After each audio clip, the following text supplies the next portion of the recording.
Nah ini beliau ya. Kalau saya gemuk ini kurus. Moga macam dipersilakan.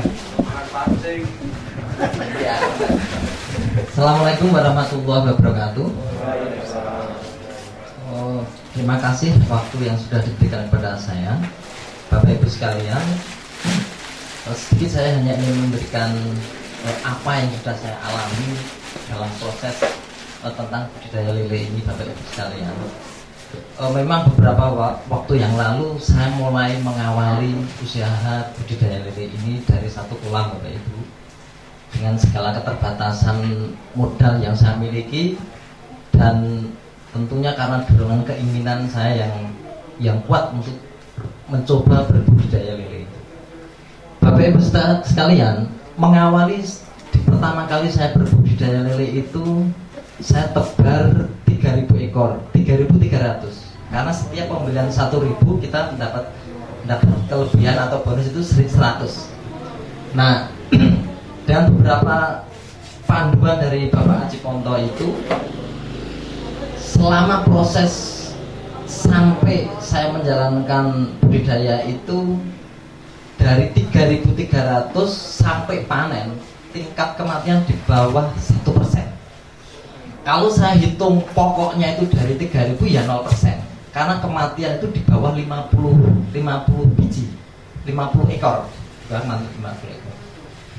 Nah, dari situlah kemudian timbul keinginan yang kuat. Wah, berarti ini entah cocok atau tidak, paling tidak saya sudah mempunyai ketertarikan dulu untuk menjalani budidaya itu.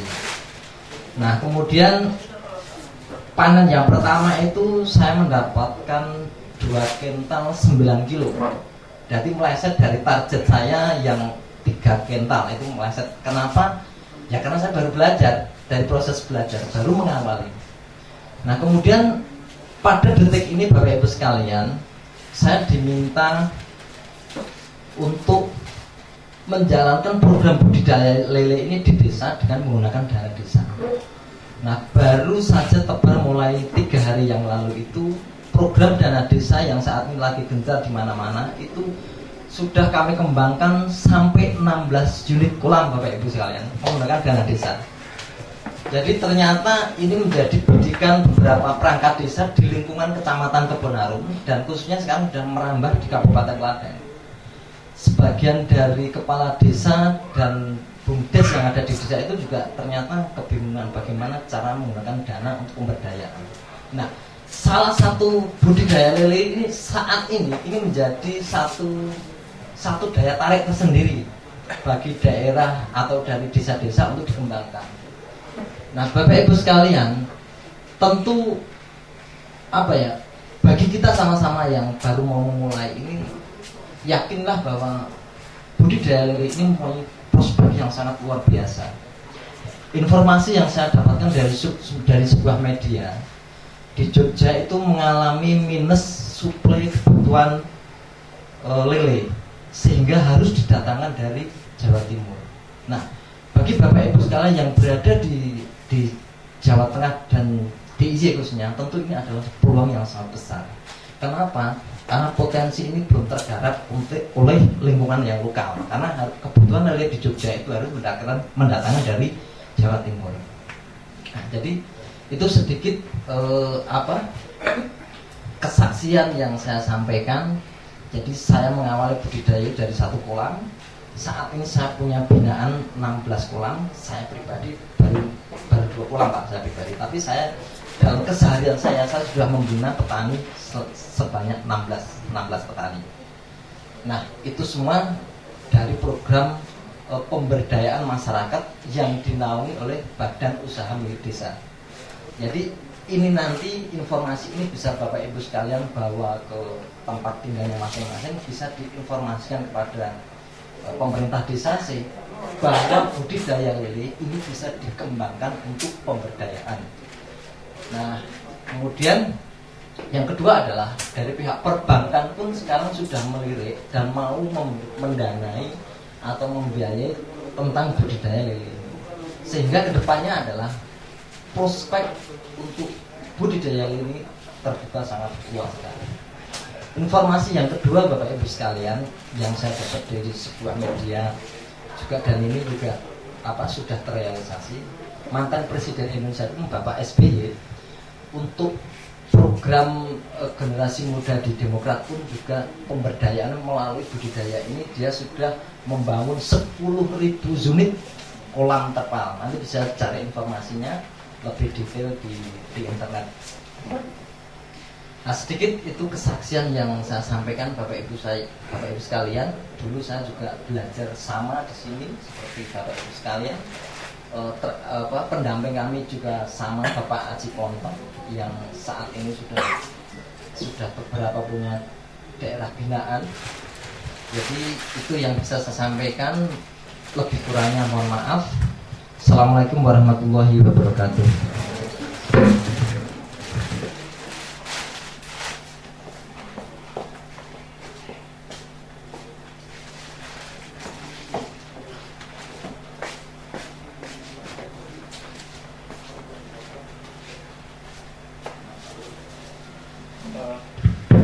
Terima kasih untuk Mas Jamal yang sudah menyampaikan testimoninya. Sebenarnya masih banyak ya yang bisa testimoni, cuma tadi sudah kita undang beberapa alumni dari pelatihan ini dan masih OTW kan perjalanan ke sini. Mungkin nanti kalau ada waktu bisa untuk maju. Untuk sesi berikutnya Bapak semuanya, sesi tanya jawab. Nanti kalau yang tadi yang sudah disampaikan Pak Aji Ponto dari awal sampai di praktek penjelasan kolam dan sebagainya, ada yang masih mengganjal ya, nanti bisa ditanyakan sampai benar-benar ketika nanti sudah pulang segera di actionkan kan gitu. Dan insya Allah nanti kita adakan pendampingan, kita dampingi bagi yang memang bagi semuanya serius ya, serius untuk berwirausaha di budidaya lele. Program kita insya Allah pendampingan, ada pendampingannya sampai benar-benar Bapak semuanya bisa mempraktekkan apa yang sudah dilakukan dari pelatihannya. Monggo kalau ada yang mau ditanyakan Pak Aji Ponto, dipersilahkan.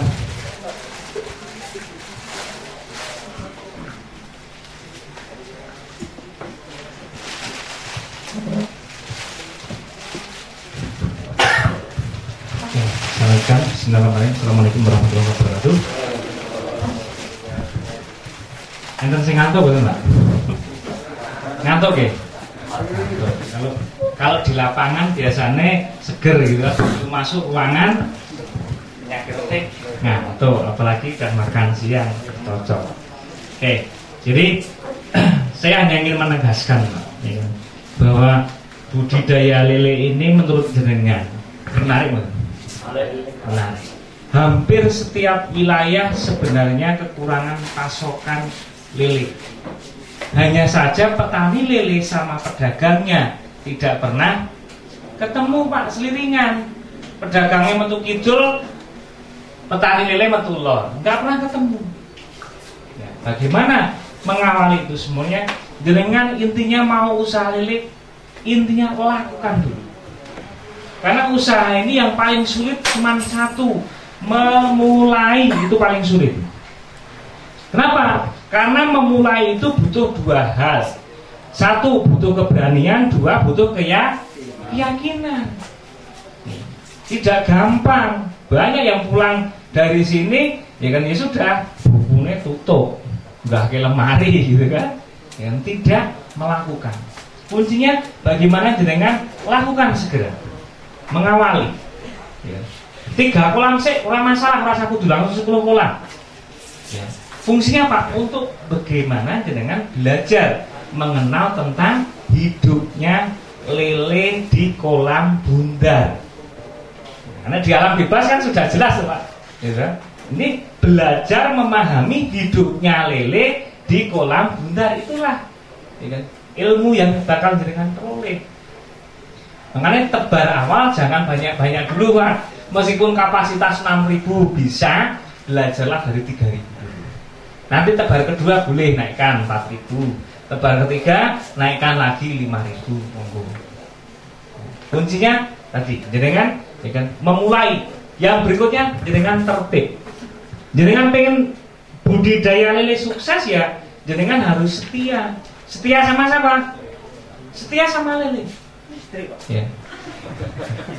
Ini kan budidaya lele toh, Pak. Ya.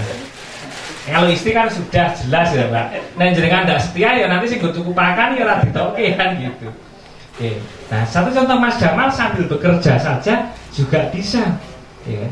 Manajemen airnya tertib ya, dia kelola, dia rawat. Yang ini bisa kematian sangat minim sekali. Gitu. Nah, akhirnya sekarang dipercaya sama Bumdes untuk mendampingi Bumdes di Desa Basin, Kecamatan Kebonaru. Nah, artinya apa? Ilmu yang diperoleh dilakukan kemudian ditransfer ke masyarakat. Dan jenengan hari ini saya harapkan di situ, makanya ya kan next time-nya ya kan tidak hanya kita terputus sampai sini. Nanti kita komunikasi terus. Bagaimana di Purwokerto nanti rame, di Kediri rame, ya kan? Kemudian di wilayah lain jenengan bisa kembangkan. Minimal hari ini setiap desa mendapatkan dana desa. Dan sudah banyak desa do bingung, Pak. Duitnya arep dienggo apa? Dalane wis digawe apik, selukane wis digawe apik, anggarane bingung arep dienggo. Nah, sementara jenengan sudah menguasai lele. Berani sampaikan ke masyarakat bahwa dari lele ini bisa menggerakkan ekonomi. Kenapa? Karena awalnya lele, nanti jenengan bisa lanjutkan ke ya kan, hidroponik, ke tabula pot. Tanaman buah dalam pot, rawat dengan air kolam, Pak. Tabula pot niku nek pun teng pot tanaman buah pun ngamoh berapa Pak harganya, Pak? Paling tidak 150 sampai tak hingga, karena ada yang 1 juta, ada yang 1 juta lebih. Gitu. Ada yang preso Pak Esto, Rambanan? Tahu? Yang jual kelengkeng tabula pot berapa Pak harganya? 300.000, Pak. Sebulan bisa jual berapa? Paling tidak 1000 batang. Kirim seluruh Indonesia, Pak. Dan 1000 batang, ping 300.000, Pak. 300 jeti, Pak. Itu duit. Nah, dengan jenengan kok kenal namanya lele biomaksi tadi, manfaatkan air limbahnya jangan dibuang. Manfaatkan untuk tanaman. Terserah nek tanaman bebas, jenengan senengnya tabula pot. Sing seneng hidroponik silahkan mainkan hidroponik. Supaya pas jenengan pulang nanti praktek itu punya sampling di rumah masing-masing. Oh, ternyata lele yang selama ini tidak menjanjikan bisa kembali menarik. Produk turunannya bisa tabula pot, bisa hidroponik, bisa tanaman di sawah. Nah, supaya apa? Masyarakat nanti akan melihat. Satu contoh, nek jenengan datang ke Desa Kemudo Prambanan, Klaten. Desa Kemudo, ler SDM. Di sana berani Karang Taruna propaganda kawasan milik organik. Padahal waktu itu saya ngawali lagi wong papat. Tapi berani membranded kawasan lele organik. Kalau sing jeneng kawasan ombo Jembar kan kawasan bahasa. Padahal memang papat, Pak. Awalnya. Tapi begitu berjalan, ada namanya Mas Agus. Waktu itu kan dia nyoba lele 1 kolam, kemudian dia memang sambil petani cabai. Nah, waktu saya datang ke sana, cabai ini tinggal daunnya habis, tinggal batangnya sudah mau dihabiskan. Saya bilang, air kolamnya gunung Grujuki Lombok, Mas. Akhirnya apa yang terjadi? Pupus lagi, dan daun kembali normal, ngawah meneh, Pak. Nah, begitu ngawah lagi keluar bagus panen meneh, yang terjadi apa? Lele fokus nggo nandur lombok. Nah, ini kebalik nih. Salah kejiwaan. Awalnya budidaya lele, sekarang minggu lele untuk produksi pupuk. Iya, dengan duit ternak lele berarti produksi pupuk jalan terus. Makanya manfaatkan. Di Desa Krakitan sini, nggak jauh dari sini, itu juga di daerahnya Mbak Slamet sana, itu juga mulai petani cabai, petani terong, petani sayuran memanfaatkan limbah air kolam sebagai pupuk. Dan itu lebih bagus daripada jenengan menggunakan pupuk kimia, karena nutrisinya sudah komplit. ini. Jadi pesan saya sekali lagi, bagaimana pulang dari sini nanti secepatnya jenengan memulai. Karena itu kuncinya dulu, Pak. Pak Joko sudah memulai, kolamnya pun terpasang ya, Pak? Sudah. Pak. Tinggal isi. Jadi kolamnya dah disike, belajarnya belakang ya. Itu luar biasa dari Purwokerto ini. Ya. Insya Allah nanti saya kan sering Purwokerto, Pak. Insya Allah saya mampir. Ada pertanyaan berkaitan penjelasan? Untuk pupuk itu untuk buah, gitu Pak. Tadi kan untuk sayuran ya. Ya. Nah, untuk buah. buah sama aja. Disiramkan aja, Pak. Buat Itu kita. untuk perangsang buah atau untuk vegetatifnya Pak, untuk daun batang gitu. Oke.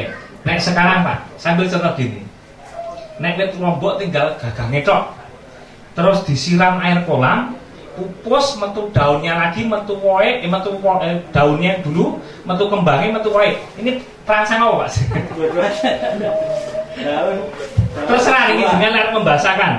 Jadi di situ ada hormon perangsang akar, ada hormon perangsang tumbuh, ada hormon perangsang bunga, ada hormon perangsang buah. Nah, komplit Pak. Daripada jangan cukup toko pretelan. Lihat, mahal harganya, jenengan sudah punya stok setiap hari. Dan harus berani kasih contoh, Pak. Ketika jenengan sudah kasih contoh, insya Allah nanti masyarakat itu akan melihat baru meniru. Nah, dikumpulke langsung dijak biasane angel. Nah itu. Tapi dengan melihat insya Allah Pak, gedok tulangnya cepat sekali. Jadi jangan takut. Misalnya kita jual pupuk cair Pak, kita ada tambahan formula lagi nggak Pak dengan tambahan maksidonnya? Ada. Ya. Perbandingannya? Ya. Liternya? Oh nanti banyak tambahannya Pak. Nanti jangan japri ke saya kalau mau ke situ. Ya. Paham maksudnya kan banyak tuh yang air kolam udah dijual 60.000. Ya. Iya, saya tahu. 80.000. Pupuk cair gitu Pak. Jadi pupuk cair dijual 60.000 Pak, per liter. Padahal bahan bakunya apa? Air limbah kolam lele. Coba bayangin. Tapi sing tuku yo puas. Sing tuku seneng kenapa? Tanjungane lemu-lemu gitu. Protes gak dia? Enggak. Dodene cocok, dodene senenge gitu. Sing adol limbah air kolam yo seneng. 60.000 per liter, sing tuku yo seneng tanjungane lemu gitu. Tapi ada tambahannya. Ya. Nek mau seperti itu nanti dengan saya kasih resep. Mulai persentase enggak Pak? Ya? Persentase enggak? Oh enggak. Biasanya nek saya datang cuma dibakar lele. Rame Pak. Oke, ada lagi pertanyaan? Monggo. Maksigro ini udah jual bebas belum? Nah, Maksigro itu tadi di awal saya sampaikan adalah sebuah gerakan, Pak. Ya kan? Gerakan ini artinya apa? Ini tidak dijual bebas. Jadi kan golek di toko pertanian nanti pusing kan nggak bakal ketemu. Ya kan? Tapi jenengan lewat Mas Rosid ya kan, hanya hitungan sedikit waktu dapat. Kenapa? Karena ini program untuk gerakan, ya, tidak diperdagangkan bebas. Ingat, jenengan tadi belanja itu untuk apa? Untuk segera memulai, kemudian jenengan akan tercatat di database kita. Kenapa? Nanti pada saat jenengan melihat, oh neng Sidoarjo ada namanya Maxi Fresh, di Surabaya ada Maxi Fresh, di Kediri ada Maxi Fresh, jenengan sudah terdaftar sebagai petani Maxi Plus. Saat dibangun itu berarti apa? Maxi Plus masuk bursa efek, jenengan berhak untuk membeli saham karena saham akan dilepas 30% dan itu yang boleh membeli hanya petani Maxi Plus. Nah, purailok Pak, petani oleh tuku saham. Nah, kalau petani tidak mau beli, baru dilepas ke umum. Paham ya? Jadi ada maksudnya. Kenapa kok jenengan mesti belinya nggak boleh eceran satu dos? Nah, eceran sama Mas Roset, tapi ke perusahaan harus satu bot. Nah, itu untuk mencatat jenengan ini dianggap sebagai petaninya Maxi Plus. Nah, tujuannya apa? Tujuannya jenengan terdata, kemudian jenengan bisa kita ya kan, berikan dampingan. Kan ilmunya orang ilmu lele tok Mas. Supaya panjenengan ada kembangkan nanti ilmu peternakan, kembangkan lagi ilmu pertaniannya, tidak hanya lele. Hari ini yang kita lepas lele, nanti yang saya datang ke tempat jenengan bisa ilmu lain. Supaya apa? Jenengan kuasai ilmu pangan Pak intinya. Supaya apa? Supaya ketika jenengan kuasai ilmu ini, jenengan bisa segera memulai untuk apa? Ikut di dalam tim kita membuat gerakan ini sampai ke masyarakat. Supaya apa? Muncul petani-petani muda. Jangan usianya 50 tahun ke atas. Saben saya diundang kumpul sibah-sibah kabeh kumpul. Ya. Coba kalau ganti yang generasi muda gini kan semangatnya masih elok Pak, masih seger. Ya. Nah, makanya apa? Saya ajak jenengan, ayo kita sama-sama segera mulai lelenya. Nah, setelah mulai lelenya, kembangkan lagi produk turunannya. Terus nanti kita pantau. Nah, saya senang hidroponik, senang tabu lampot, mainkan tabu lampot. Purwokerto kan dari kata Pak, belum ada tabu lampot. Pengkelompok belusuan Purwokerto Pak. Sana itu saya main belusuan tuh hanya apa? Untuk lihat pertaniannya, lihat ya kan sektor perikahannya. Saya mau mulai limbah lele tak jadi hidroponik Pak. Tak sirkulasi masukin ke sarasi. Siap. Terus bagi penyaringan juga tuh. Ya, tabu lampotnya juga mainkan. Iya. Karena apa? Tabu lampot itu ketika sudah satu, jenengan pasti akan puas melihat jenengan nanam buah di dalam pot metu mulai tenanan. 2, disenengi wong akeh. Ya, meropot ana ngewahnya buah. Ya, itu disenengi wong akeh, Pak. Sekarang pakai SPK Pak untuk Pak. Dan itu ada nilai uangnya. Rata-rata tabu lampot itu 150 sampai 750 ribu, Pak. Bibitnya apa? Susah nyarinya, banyak. Gitu. Saya hari ini khusus produsen bibit tanaman buah, Pak. Ya. Tapi sekarang lagi fokus ke kelengkeng, jambu kristal sama jambu madu deli. Iya. Lagi yang banyak diminati itu, gitu kan. Gitu. Tapi mau nyari durian juga ada, mau durian serikaya dan sebagainya. Dan itu semua berlaku harga grosir. Tujuannya apa? Teman-teman di wilayah masing-masing bisa mengembangkan tanaman buah di lingkungan masing-masing.